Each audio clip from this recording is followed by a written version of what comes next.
Did the Colorado Avalanche trade Mikko Rantanen to go all in on winning a Stanley Cup, or did they do it to save a buck? We're going to answer that question right now.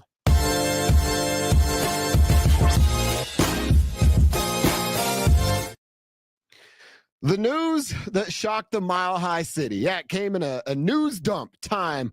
Go back to Friday night. You're all out at dinner. You're hanging out with the missus, the mister. You're getting the kids down. And then, boom, the bomb was dropped on Avalanche fans that Mikko Rantanen has been traded to the Carolina Hurricanes. And in return, you get Martin Necas, you get Jack Drury, you get a couple of draft picks. Who the heck cares about draft picks in the NHL? So what was the reason? Did they really do it because they think they needed to add depth, as general manager Chris McFarland said? Or did they do it because they're rolling a little cheap and they know that it's time to pay the piper when it comes to Mikko Rantanen? So let's talk about these different scenarios and the things that we've now heard from Chris McFarland and from Mikko Rantanen himself. So you get back a couple of players that are actually combined still 1 point short of what Mikko Rantanen has done up to this point in the NHL season. So even with the two players, you're not as good as you were with Mikko Rantanen. We all know that Mikko Rantanen was up for a contract, and they have been talking about contract, negotiating contract. Word is Mikko wants to get paid 13, 14 million bucks. Word is the Avalanche have a hard cap that they will pay nobody more than Nathan MacKinnon. So if you're a diehard Avs fan, you've already seen this and you've heard this. If you're not, I'm going to tell you what Nathan MacKinnon had to say over the weekend. They went back-to-back playing the Bruins and then the Rangers over the weekend. And Nathan MacKinnon, like Jared Bednar, like Cale Makar, like everybody in that locker room, was asked, hey, how do you feel now that Mikko's gone? And Nate specifically was asked, was it about money? Do you have those kind of conversations? Now, that's difficult to have, right? I know it's funny money and it's pro sports, and we all think it's a whole different lifestyle, and it is for the most part. But you're still not asking somebody like, yo, what are you making this year? Just like you don't do that at your workplace, right? So those aren't the kind of conversations that Nathan MacKinnon and Mikko Rantanen are having. But Nathan MacKinnon said it this weekend.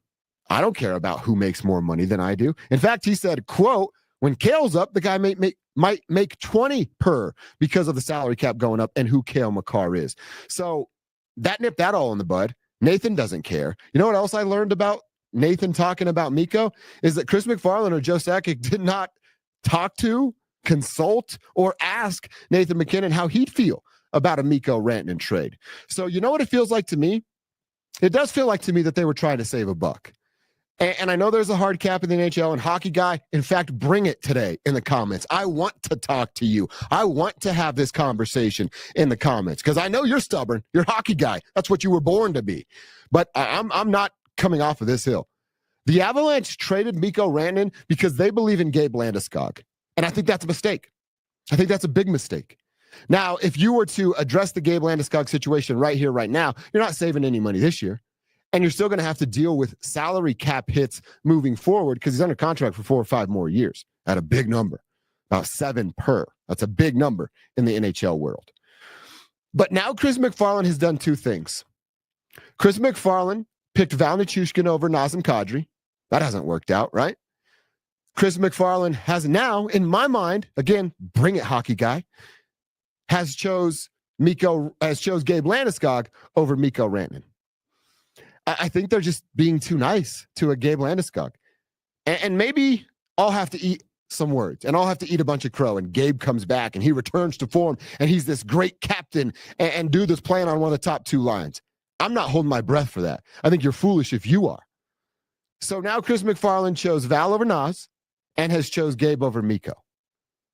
What's Gabe going to come back and be? You're about to could give an 8-year deal to Mikko Rantanen. That keeps you in the championship window for 5, 6 of those 8 years, depending on what's around him and how they play post-prime. But now you're going to rely upon a guy north of 30 that's supposed to come back from a surgery that no one's ever come back from? I think that's the wrong decision, Chris McFarland. And then, by the way, Chris McFarland, in his meeting with the media, says, well, we had to make a trade because we weren't deep enough. You weren't deep enough? It's your job to provide depth. So you just told all of us that you haven't done a good enough job. So then you had to trade a superstar, pull on all of our heartstrings because you didn't do a good enough job? I just can't get with that. I cannot follow that. And then you talk about the money that Mikko wanted. All right, you take Gabe's money off the books. You deal with just the salary cap. You look at what the game is doing. And thanks to ESPN, I like to say ESPN, the game's growing. The cap is going to grow. You're going to have more money to pay the superstars that are Mikko Rantanen. This felt like a panic move. It felt like, if you're the Carolina Hurricanes, I'd love to hear it from their perspective. Did Carolina give a hard deadline to Super Joe and Chris McFarland? Say, hey, this is our offer right now. You have until insert time frame here, or we're pulling it off the table. Because it sort of feels like that. The trade deadline's 6 weeks away. What was the hurry to get this done? I just don't get that part about it from the Colorado Avalanche. And then I mentioned this. I'll go over the numbers for you. Did they get better? I don't think they did. Mikko Rantanen at the time of the trade had 25 goals, 39 assists. That's 64 points. Shout out to Northglenn High School for the math. So you go on the other side of this. And what you get from Necas and then what you get from Jack Drury. 16 goals, 39 assists, 55 points for Necas. Jack Drury, he hasn't done much. 3 goals, 6 assists. Now, I know he found one for the Avs in his first or second game, but we're talking about time of trade, what it was. Mikko Rantanen was good for 64 points, and the two combined are good for 63 points. Again, it doesn't add up. You're not getting better.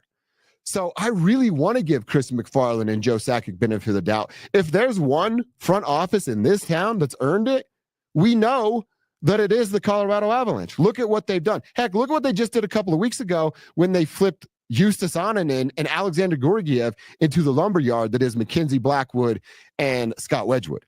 That was a brilliant trade. They've looked really smart up until this point. I just don't get it.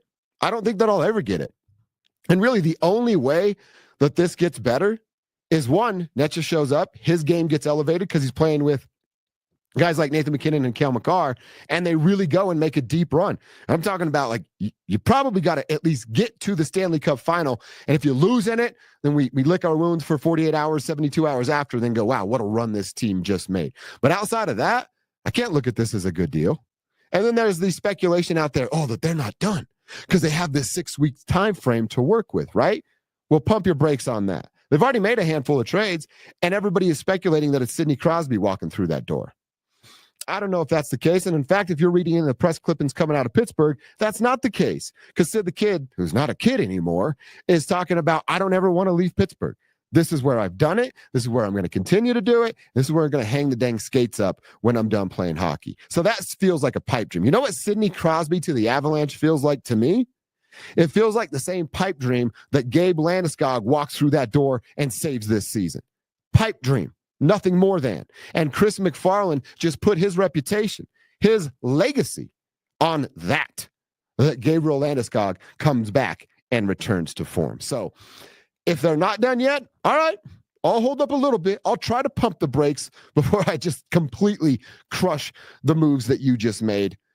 But right now, it feels like, for the first time in a long time, that this version of the Avs front office, led by Joe as the president, and then plans and trades and everything executed by Chris McFarland, it looks like they just got fleeced for the first time. In fact, unless something else comes, they did just get fleeced for the first time. They did not win this trade. They did not get better in the immediate or future down the road. And they did not get closer to becoming a Stanley Cup contender. In fact, they went the other way. They got worse after the Mikko Rantanen trade. Not done yet, I hope, right? Knock on wood, wherever that may be. But right now, today, after the Mikko Rantanen trade, the Colorado Avalanche are worse than they were with Mikko Rantanen. One quick little bonus point here real quick. And again, like I said, hockey guy, bring it today. Please bring it in the comments. I'll circle back. We'll have a conversation in there. But just on a Nuggets note, because I am a hoops guy, I know one of the things hockey's guys say, look at this dude wearing an Air Jordan shirt talking about hockey. Yeah, that's right. I am. I am a hoops guy. Would we actually want Calvin Booth to have this kind of, I'm going to use the word reckless, but like reckless aggression towards the Denver Nuggets? Their trade deadline's in 10 days from right now as I'm speaking, February 6th. Would we want Calvin to be that aggressive? I don't know. He has a track record of adding pieces. He got rid of Will Barton, part of bringing KCP and Bruce Brown to the championship team.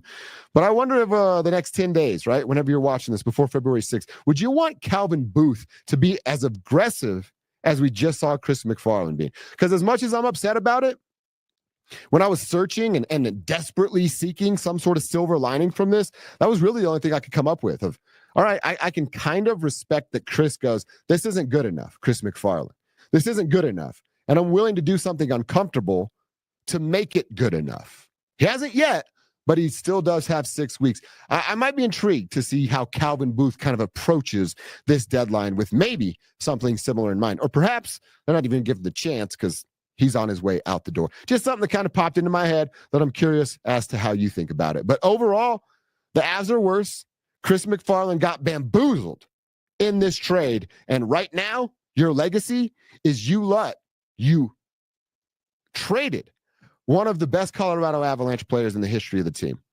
The second, third, I don't know what you want to call them. Everybody's pecking order and priority list is going to be a little bit different, but his importance on the Stanley Cup team will never be forgotten. And if you don't get back there, Chris McFarland, your legacy will be that you were a failure because you never got back to a cup. You chose Val over Nas and you chose Gabe over Mikko. That is not good enough. This has been Dover on Denver, and now I'm done.